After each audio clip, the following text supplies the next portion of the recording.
کہ تمہارا امام تو ایسا ہے کہ جس نے 2 روٹیوں پر اور فقط 2 چادروں پر قناعت کر لی ہے، تو کی تم آج کیا کر رہے ہو؟ آج کیا کر رہے ہو کہ مولا کون ہے؟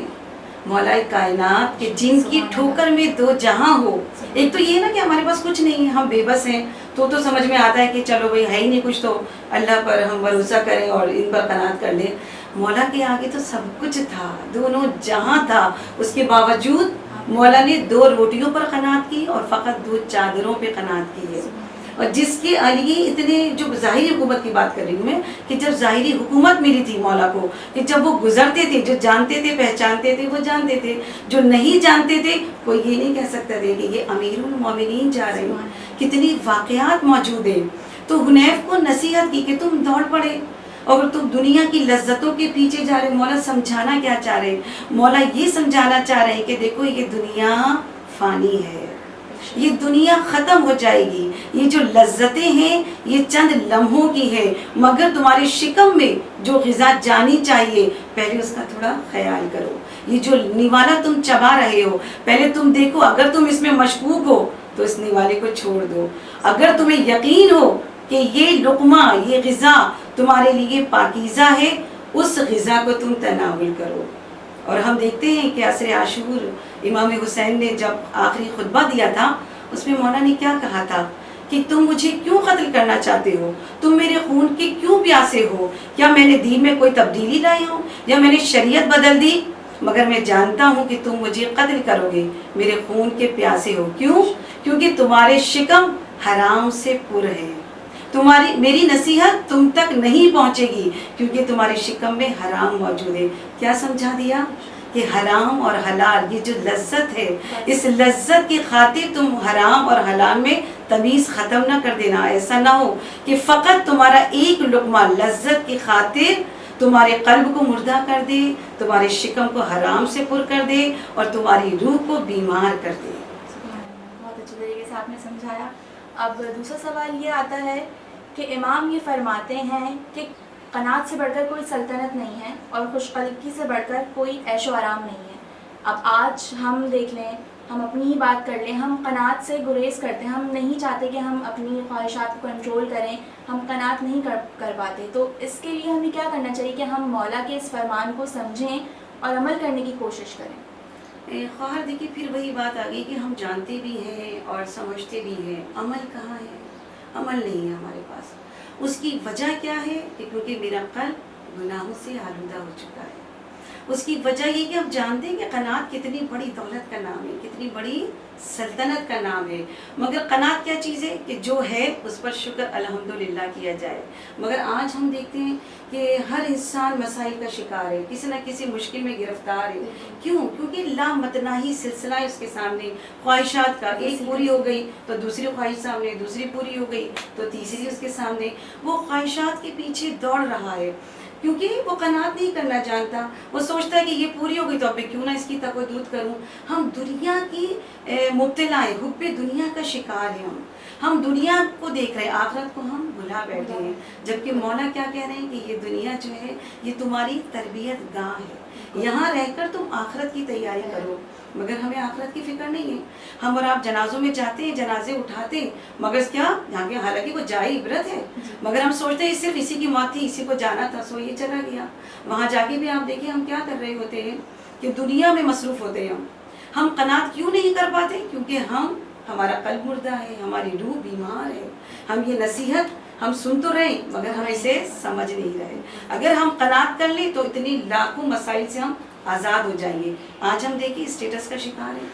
کیا کہ اب چھوٹے گھر سے بڑا گھر، بڑے گھر سے اور مزید اور گاڑیاں ہیں، اب ماڈل نیا چاہیے. موبائل فون کو لے لیں آپ، اب کتنی جدت آ گئی ہے بچوں کے ہاتھوں میں، مگر نیا ماڈل چاہیے. کیا؟